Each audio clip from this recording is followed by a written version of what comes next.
The stage is set for a do-or-die Game 6 in Indianapolis as the Indiana Pacers look to seize a golden opportunity to eliminate the New York Knicks and punch their ticket to the NBA Finals. The Pacers lead the series 3-2, but after a tough loss in Game 5, Indiana knows this is their second chance to close it out at home. A win on Saturday night would send them to the finals for only the second time in franchise history, an achievement that has eluded them for 25 long years. Game 6 will tip off at 8 p.m. Eastern Time, and basketball fans nationwide will be glued to TNT to watch what could be the final chapter in the network's long history of NBA broadcasts, before they lose the rights to the games next season. The Pacers' pursuit of glory couldn't be more dramatic, with the atmosphere at Gainbridge Fieldhouse promising to be electric, as they look to take full advantage of their home court advantage.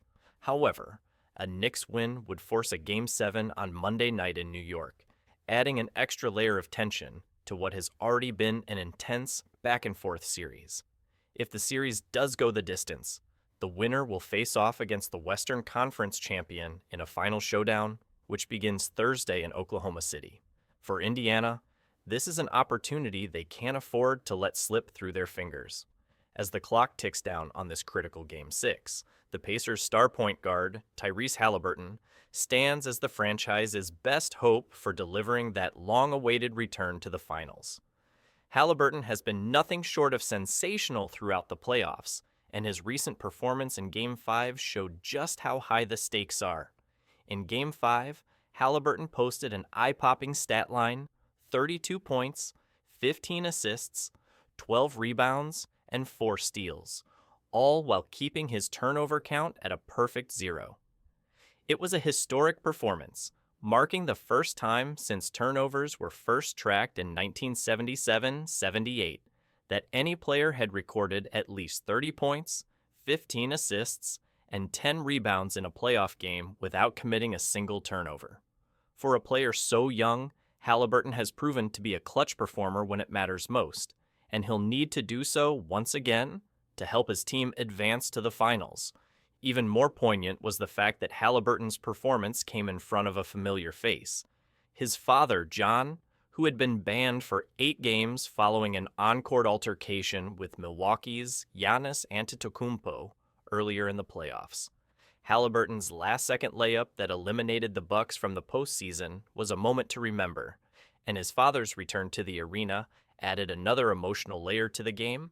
But for all of Indiana's history-making moments, the Knicks are far from done.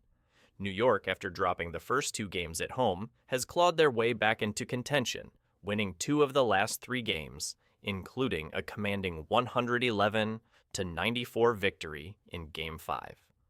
Coach Tom Thibodeau's tactical adjustments, most notably inserting Mitchell Robinson into the starting lineup, have begun to pay dividends.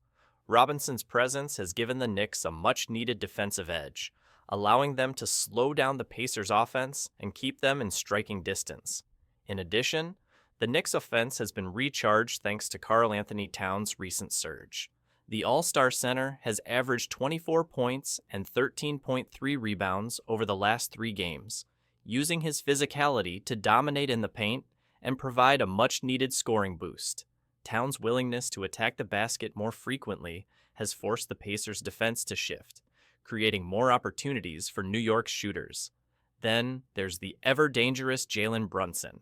The Knicks' all-star guard has been nothing short of spectacular in the past 3 games, averaging 28.7 points per contest. In Games 4 and 5, Brunson eclipsed the 30-point mark, continuing to cement his place as one of the best postseason performers in the league this year. His ability to break down defenses and deliver in clutch moments has made him a constant threat, and the Pacers know that if they give him even an inch of space, he'll punish them. The Knicks' resiliency is worth noting, as they're looking to become just the 14th team in NBA history to overcome a 3-1 deficit and win a series. Their last finals appearance came in 1999, and their last championship was way back in 1973. That hunger for a title is palpable, and they'll fight tooth and nail to extend this series, especially with the chance of a do-or-die Game 7 looming on the horizon. It's a series that has been defined by home court advantage. The first 3 games saw the road team come out on top, with Indiana's resilience on the road outshining the Knicks' struggles at home. But the tides have turned in the last 2 games, with the home team emerging victorious in both instances. Now, the Pacers hope to keep that momentum alive and put an end to the Knicks' Cinderella run. But this series is far from over. New York's CC